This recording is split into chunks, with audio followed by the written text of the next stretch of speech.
दोस्तों बॉलीवुड पोल खोल के नए एपिसोड में आपका स्वागत है। और भाई साहब आज इस वीडियो में कुछ ऐसी ज़बरदस्त खबरें हैं जिनको सुनकर आपका दिल गार्डन गार्डन हो जाएगा, आप मोर की तरह नाचने लगोगे। सबसे पहली खबर है करण जौहर की कंपनी धर्मा के बारे में, जिसके 50% शेयर बिक गए हैं 1000 करोड़ रुपए में।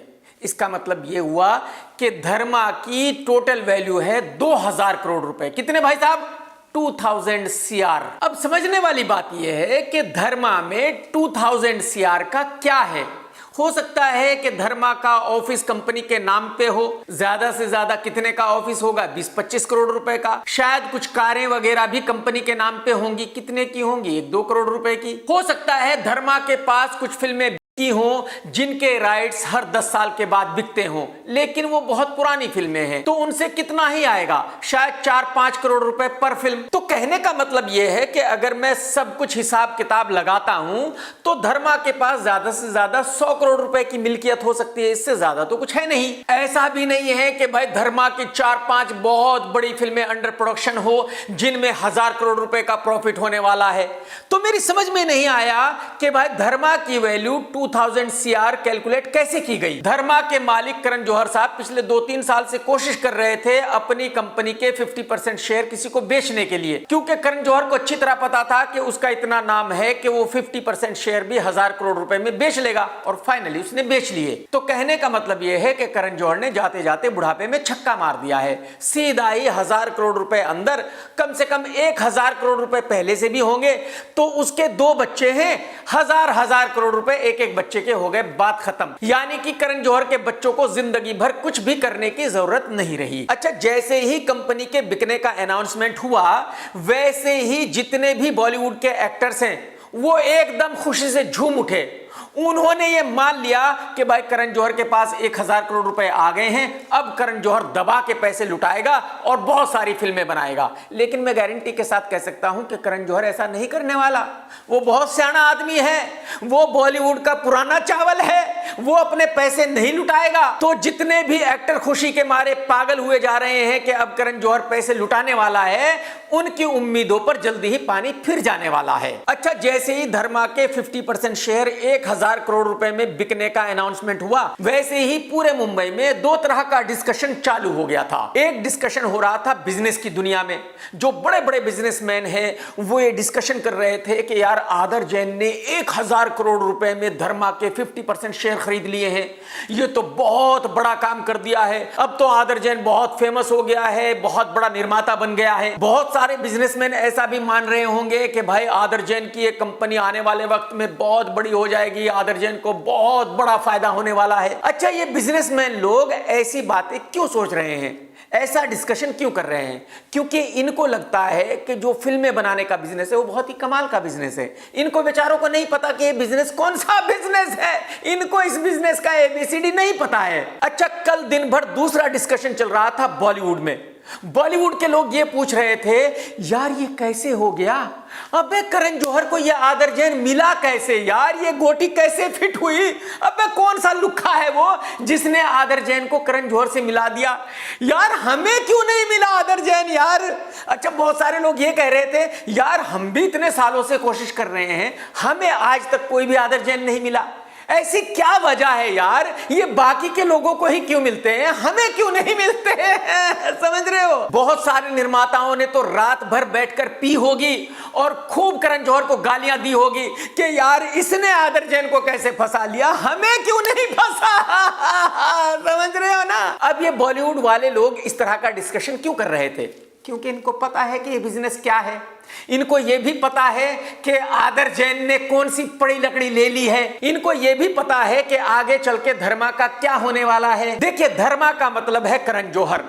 धर्मा कंपनी तब तक है जब तक करण जौहर है। अगर आज करण जौहर अपना बाकी का 50% किसी को बेच देता है तो धर्मा जीरो हो जाती है। बॉलीवुड का कोई भी एक्टर धर्मा के साथ काम नहीं करेगा, क्योंकि धर्मा की फिल्में अगर कोई करता है तो वो करण जौहर के लिए करता है, धर्मा के लिए नहीं करता। तो कहने का मतलब यह है कि धर्मा की वैल्यू 100 रुपए हो, 1000 करोड़ रुपए हो या 2000 करोड़ रुपए हो, वो सिर्फ और सिर्फ करण जौहर की वजह से है, कंपनी की वजह से नहीं है। तो ये मैं आज ही आपको बता सकता हूं कि फ्यूचर में इस कंपनी का क्या होने वाला है।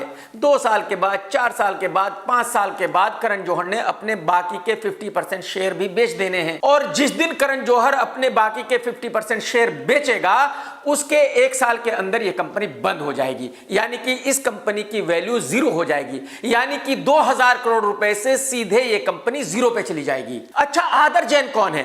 आदर जैन वो है जिसके पास हजारों करोड़ रुपए हैं। इस भाई ने पानी की वैक्सीन बनाकर इंडिया में लाखों करोड़ रुपए लूटे हैं, तो जाहिर सी बात है उसके घर से भी कुछ नहीं जा रहा है। तो एक तरह से देखा जाए तो यह सर्किल है। आदर जैन ने पब्लिक के पैसे लूटे थे, आदर जैन के पैसे लूट लिए करण जौहर ने। हकीकत यह है कि अगर आदर जैन 1000 करोड़ रुपए लगाकर एक नई कंपनी खोलता तो मेरे ख्याल में वो पहले दिन से उतनी ही बड़ी कंपनी होती जितनी की धर्मा है। लेकिन जैसे कि मैं आपको पहले ही बता चुका हूं कि ये फिल्मों का बिजनेस ऐसा है कि ये सबकी समझ में नहीं आ सकता।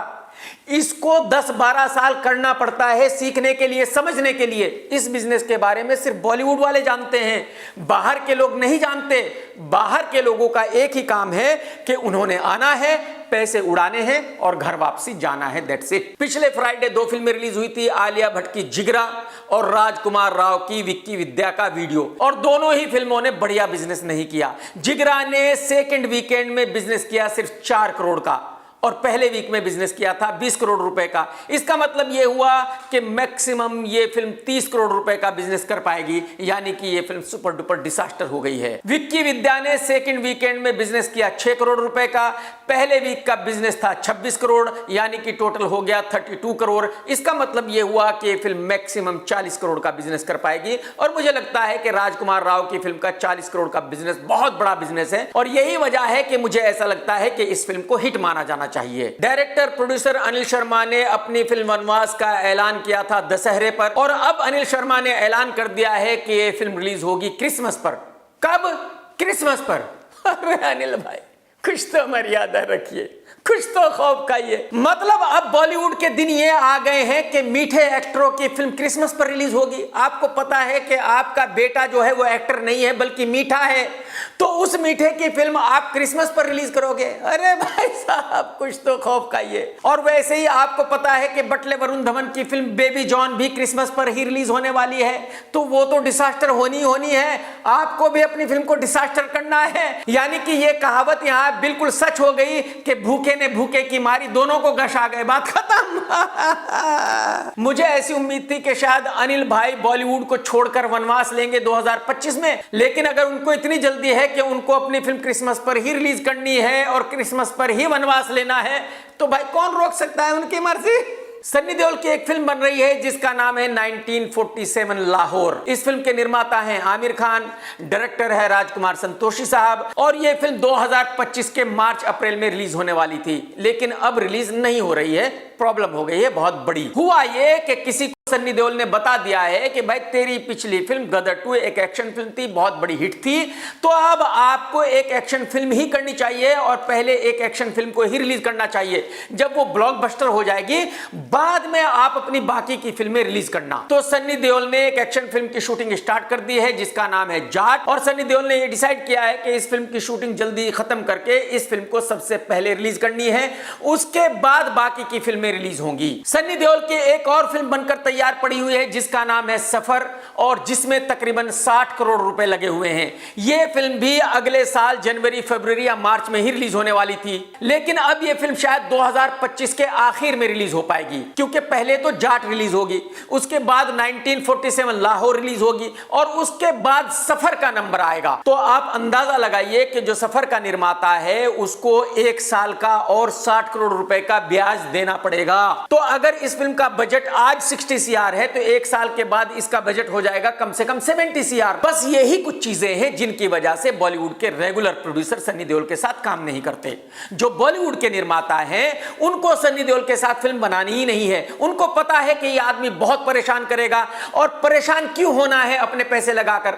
आप अंदाजा लगाइए कि निर्माता की बॉलीवुड में क्या हैसियत है। सन्नी देओल ने सफर के निर्माता को कह दिया है कि भाई आपकी फिल्म 2025 के एंड में रिलीज होगी या 2026 में रिलीज रिलीज होगी और अब निर्माता कुछ नहीं कर सकता क्योंकि ये सन्नी देओल की मर्जी है कि वो फिल्म कब रिलीज होगी। इससे आप अंदाजा लगा सकते हैं कि बॉलीवुड में निर्माता की क्या हैसियत है और एक्टर निर्माताओं को किस तरह से हरेस करते हैं, एक्टर निर्माताओं का किस तरह से नुकसान करते हैं, एक्टर निर्माताओं को किस तरह से कुछ भी नहीं समझते। आप सभी जानते हैं कि कुछ दिनों पहले श्रद्धा कपूर एक बुढ़े राइटर को डेट कर रही थी और श्रद्धा कपूर सोशल मीडिया पर इस तरह से दिखा रही थी कि इन दोनों में इतना ज्यादा प्यार है कि शायद कभी किसी ने इनसे ज्यादा प्यार नहीं किया है। और आप लोगों को तो पता ही है कि बॉलीवुड का प्यार कितना सच्चा पक्का होता है। तो दोनों का ब्रेकअप हो गया, बात खत्म, टाटा बाय बाय हो गया है। लेकिन श्रद्धा कपूर को एक दिन भी मंजूर नहीं है बिना बॉयफ्रेंड के रहने के। तो अब श्रद्धा कपूर ने कोई एक सिंधी बिजनेसमैन को पकड़ा है, अब उसको डेट कर रही है। अब देखने वाली बात यह होगी कि यह अफेयर कितने दिन चलेगा, 2 महीने, 4 महीने, 6 महीने, क्योंकि इससे पहले भी श्रद्धा कपूर कई लोगों को ऑफिशियली डेट कर चुकी है, जैसे कि आदित्य रॉय कपूर, फरहान अख्तर वगैरह वगैरह। 10 अक्टूबर को रजनीकांत साहब की एक फिल्म रिलीज हुई थी जिसका नाम है वेटैया। इसमें अमिताभ बच्चन साहब भी थे। इस फिल्म को हिंदी में डब करके रिलीज किया गया, लेकिन भाई साहब इस फिल्म को पब्लिक ने देखा ही नहीं। आप यकीन कीजिए, इस फिल्म का हिंदी में लाइफ टाइम बिजनेस है 3 CR और अमिताभ बच्चन साहब की फीस रही होगी कम से कम 15 CR। तो आप देख लो कि जो इस फिल्म के निर्माता हैं उनको कितना ज्यादा फायदा हुआ है। पोतड़ों की बिगड़ी हुई प्रियंका चोपड़ा और निक्की आंटी भी अपने आप को बहुत बड़ी हीरोइन बताती रहती है। वो ये बताती ही रहती है कि मैं तो हॉलीवुड की हीरोइन हूं, बॉलीवुड तो मेरे सामने कुछ है ही नहीं। इस मैडम की भी 18 अक्टूबर को एक फिल्म रिलीज हुई थी जिसका नाम है पानी। ये एक मराठी फिल्म है और इस फिल्म का पहले दिन का बिजनेस था 10 लाख रुपए। कितना भाई साहब? 10 लाख रुपए। और मुझे लगता है वो 10 लाख रुपए भी तब आए होंगे जब प्रियंका चोपड़ा ने खुद ही टिकट्स खरीदे होंगे, क्योंकि पब्लिक को प्रियंका चोपड़ा की फिल्म देखनी नहीं है। पब्लिक को घंटा फर्क नहीं पड़ता कि प्रियंका कौन है और उसकी फिल्म कब रिलीज हो रही है। तो आप इस बात से अंदाजा लगाइए कि प्रियंका चोपड़ा कितनी बड़ी सुपरस्टार है कि 10 करोड़ की फिल्म ने पहले दिन बिजनेस किया 10 लाख रुपए का। आप सभी जानते हैं कि नेता बाबा सिद्दीकी को उनके ऑफिस के सामने ही कुछ लोगों ने खत्म कर दिया था और तब से उनके बेटे जीशान कुछ ना कुछ कहते रहते हैं। अब जीशान ने एक ट्वीट किया है और कहा है कि लड़ाई खत्म नहीं हुई है, जिन लोगों ने मेरे बाप को खत्म किया है उनसे लड़ाई चालू रहेगी, मैं हार मानने वाला नहीं हूं, मैं शेर का बेटा हूं। इसका मतलब यह हुआ कि जीशान को अच्छी तरह पता है कि उनका किन लोगों के साथ झगड़ा था और वो कौन लोग हैं जिन्होंने उसके बाप को खत्म किया है। अब जब जीशान दुनिया को खुलेआम ये बता रहा है कि भाई वो जानता है कि वो कौन लोग हैं जिन्होंने उसके फादर को खत्म किया है, तो फिर इन्वेस्टिगेशन की क्या जरूरत रह गई है? भाई जीशान को बता देना चाहिए कि ये लोग हैं जिन्होंने मेरे बाप को खत्म किया है, बात खत्म। सलमान की बहन अर्पिता और उनके हस्बैंड आयुष शर्मा का घर था खार में, बहुत अच्छा घर था। उस घर पर मैं भी कई बार गया हूं, मैंने भी चाय कॉफी पी है और ये कह सकता हूं कि बहुत अच्छा लोकेशन था, बहुत बढ़िया घर था। लेकिन आयुष शर्मा ने उस घर को बेच दिया है 22 CR में और बताया जाता है कि अब आयुष शर्मा वर्ली में रहने के लिए चला गया है। एक्चुअली वर्ली एरिया थोड़ा सेफ है खार के मुकाबले, खार में इतनी ज्यादा सेफ्टी नहीं है। तो मेरे ख्याल में आयुष ने बिल्कुल ठीक किया है। कसम रावण की है तो मैं आप लोगों को कितनी बार बता चुका हूं कि देखो बॉलीवुड में कोई किसी का नहीं है। बॉलीवुड में चढ़ते सूरज को सलाम किया जाता है। यहां ना कोई किसी का परमानेंट दुश्मन है, ना ही कोई किसी का परमानेंट दोस्त है। एक वक्त था जब डायरेक्टर सुनील दर्शन और अक्षय कुमार बहुत ही बढ़िया दोस्त थे। हर साल 2-3 फिल्में साथ में किया करते थे, लेकिन आज दोनों का रिलेशन इतना अच्छा नहीं है। यही वजह है कि सुनील दर्शन अक्षय कुमार की पोल खोल रहा है और मेरे ख्याल में ये बहुत ही घटिया हरकत है। भाई एक वक्त था जब आप दोनों दोस्त थे, आप दोनों को एक दूसरे की बहुत चीजों का पता है, तो इसका मतलब ये नहीं कि अगर आज दोस्त नहीं हो तो भाई वो पुरानी बातों को दुनिया को बताया जाए, ये बिल्कुल ठीक नहीं है। खैर, सुनील दर्शन साहब ने कहा है कि एक वक्त वो था जब प्रियंका चोपड़ा और अक्षय कुमार का बहुत बड़ा अफेयर चल रहा था। ट्विंकल ने अक्षय को कई बार मना किया था। जब अक्षय नहीं माना था तो ट्विंकल घर छोड़कर चली गई थी और ट्विंकल ने शर्त रख दी थी कि वो घर वापसी तभी आएगी अगर अक्की आगे प्रियंका चोपड़ा के साथ कोई भी फिल्म नहीं करेगा। और यही वजह है कि अक्की ने फिल्म बरसात छोड़ दी थी। बरसात में पहले हीरो अक्की ही था और जब मक्खी ने इस फिल्म को मना कर दिया था करने के लिए, तब सुनील दर्शन ने बॉबी देओल को इस फिल्म में लिया था। इसकी हीरोइन थी प्रियंका चोपड़ा। करण जौहर की नई वेब सीरीज रिलीज हो गई है जो बॉलीवुड की बीवियों के ऊपर बनाई गई है, यानी कि जो बॉलीवुड के लोगों की बीवियां हैं वो बैठकर बातें कर रही हैं। इस वेब सीरीज में सोहेल खान की वाइफ सीमा सचदेव भी है। आप सभी जानते हैं कि इन दोनों का डिवोर्स हो चुका है। तो सीमा ने इस शो में बताया है कि वो उसी बॉयफ्रेंड के पास विक्रम के वापस चली गई है जिसको वो सोहेल खान से शादी करने से पहले प्यार किया करती थी। यानी कि एक तरह से देखा जाए तो सीमा सचदेव का पूरा सर्कल एक ही जिंदगी में पूरा हो गया है। यानी कि वो विक्रम की गर्लफ्रेंड थी, विक्रम को डेट कर रही थी, उसी वक्त में वो सोहेल खान को मिली और घर से भागकर सोहेल खान से शादी कर ली थी। फिर सोहेल खान से डिवोर्स हुआ और फिर वापसी विक्रम से मिली, फिर वापसी विक्रम ने उसकी हेल्प की और अब सीमा सचदेव विक्रम के साथ जिंदगी में बहुत खुश है। मैं सीमा और विक्रम को बधाई देता हूं कि वो दोनों साथ में खुश हैं, क्योंकि इस जिंदगी में खुशी मिलना बहुत मुश्किल काम है। क्योंकि मेरा ऐसा मानना है कि जिंदगी एक बार मिली है, जिंदगी में इंसान को खुश रहना चाहिए और जिंदगी में वही करना चाहिए जो वो करना चाहता है। इस बात को भूलकर कि दुनिया क्या कहेगी, पड़ोसी क्या कहेंगे, ये है तो वो है, क्योंकि हकीकत बात यह है कि दुनिया में आपको खुश कोई भी नहीं देखना चाहता। अगर आप खुश हैं तो दुनिया वाले परेशान हैं, और अगर खुदा न खास्ता आप परेशान हैं तो ये दुनिया वालों के लिए बड़ी खुशी की बात है कि आप परेशान हो। डायरेक्टर विशाल भारद्वाज ने अपनी नई फिल्म के नाम का ऐलान कर दिया है और इस फिल्म का नाम है हुसैन उस्तरा। इस फिल्म के हीरो है शाहिद कपूर और निर्माता है साजिद नडियाडवाला। यानी कि इस फिल्म का सब्जेक्ट है अंडरवर्ल्ड। मैं आप लोगों को बताना चाहता हूं कि राम गोपाल वर्मा और संजय गुप्ता ऐसे दो डायरेक्टर हैं जिन्होंने अंडरवर्ल्ड पर बहुत सारी फिल्में बनाई है और सक्सेसफुल फिल्में बनाई है। आज की तारीख में ये दोनों डायरेक्टर भी अंडरवर्ल्ड पर फिल्म नहीं बना रहे हैं, लेकिन विशाल भारद्वाज को आज की तारीख में अंडरवर्ल्ड पर फिल्म बनानी है। अब आप लोग मुझे बताइए कि 80s 90s के अंडरवर्ल्ड की कहानी को आज कौन देखने जाता है? किसको घंटा फर्क पड़ता है कि 80s 90s में मुंबई में क्या हुआ करता था, अंडरवर्ल्ड कैसे काम किया करता था और हुसैन उस्तरा कौन था? तो कहने का मतलब यह है कि इस फिल्म के शुरू होने से पहले ही ऐसा लग रहा है कि ये एक फ्लॉप फिल्म होने वाली है। अल्लू अर्जुन ने अपनी फिल्म पुष्पा 2 का पोस्टर रिलीज कर दिया है और पुष्पा 2 के पोस्टर पे वो ऐसे बैठा है जैसे कि पाद रहा हो सकता है कि अल्लू ने ऐसे फोटो जानबूझकर ना खिंचवाया हो। जब फोटो खींचा जा रहा हो तो उस वक्त अल्लू का पाद आ गया हो, उसने पादने की कोशिश की हो और फोटोग्राफर ने फोटो क्लिक कर लिया हो और उठाकर उसी का पोस्टर बना दिया हो। अल्लू भाई कुछ तो मर्यादा रखिए, कम से कम पोस्टर में तो ढंग से बैठ जाइए। ऐसे पादते हुए फोटो कौन खिंचवाता है और कौन उसका फिर पोस्टर बनाता है? कुछ तो शर्म कीजिए भाई साहब। दोस्तों, मीठे पनवाड़ी डबल ढोल की पंकज त्रिपाठी का एक नया एड रिलीज हुआ है और उस एड में पंकज त्रिपाठी मूंगफली बेच रहा है। यह एड बिल्कुल परफेक्ट है क्योंकि वाकई ही मूंगफली बेचने वाला ही लगता है या ड्राइवर चोर नाई धोबी लगता है। तो जिन लोगों ने भी इस एड को बनाया है और पंकज को इस एड में लिया है उन्होंने बिल्कुल परफेक्ट काम किया है। कसम राजस्थान के उस काले हिरन की जिसने खुद को गोली मार ली थी। इतना परेशान हो गया था, उसको कोई मार नहीं रहा था तो उसने खुद को ही गोली मार ली थी। राजस्थान में एक ऑर्गेनाइजेशन है करनी सेना, बहुत ही फेमस है और अब करनी सेना सल्लू के सपोर्ट में आ गई है। करनी सेना ने ऐलान किया है कि जो भी पुलिस ऑफिसर लॉरेंस बिश्नोई का एनकाउंटर करेगा उसको 1 करोड़ 11 लाख रुपए का इनाम दिया जाएगा। यानी कि अब ये खुन्नस राजस्थान की 2 कम्युनिटीज के बीच में आ गई है। करनी सेना वाले कह रहे हैं कि भाई लॉरेंस बिश्नोई को खत्म किया जाना चाहिए और बिश्नोई लोग कह रहे हैं कि जो बिश्नोई कर रहा है वो बिल्कुल सही कर रहा है। लेकिन मैं आपको बताना चाहता हूं कि किसी को भी मारने की धमकी देना एक बहुत बड़ा क्राइम है।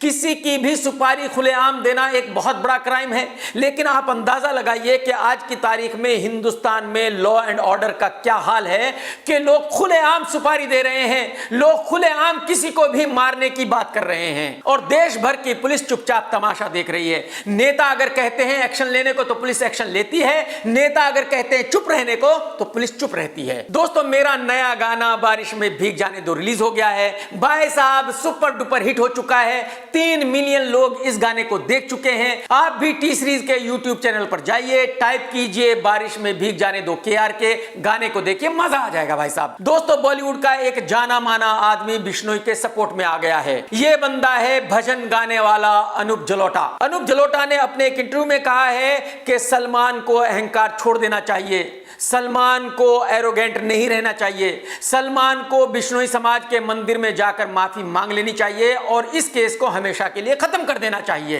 अनूप जलोटा ने यह भी कहा कि इससे कोई फर्क नहीं पड़ता कि सलमान ने हिरन को मारा था या नहीं, क्राइम किया था या नहीं। इन सारी बातों को एक तरफ रखकर सलमान खान को बिश्नोई समाज के मंदिर में जाना चाहिए, वहां पूजा करके उनसे माफी मांग लेनी चाहिए और इस केस को हमेशा के लिए खत्म कर देना चाहिए। दोस्तों, आप भी कमेंट्स करके जरूर बताना कि अनूप जलोटा जो कह रहा है वो सही है या गलत है। अगर आपने वीडियो देखा है तो लाइक करना बिल्कुल मत भूलना। कमेंट्स करके जरूर बताना कि आज का वीडियो आपको कैसा लगा। टेक केयर दोस्तों, tata bye bye, love you, जय हिंद, सत्यमेव जयते।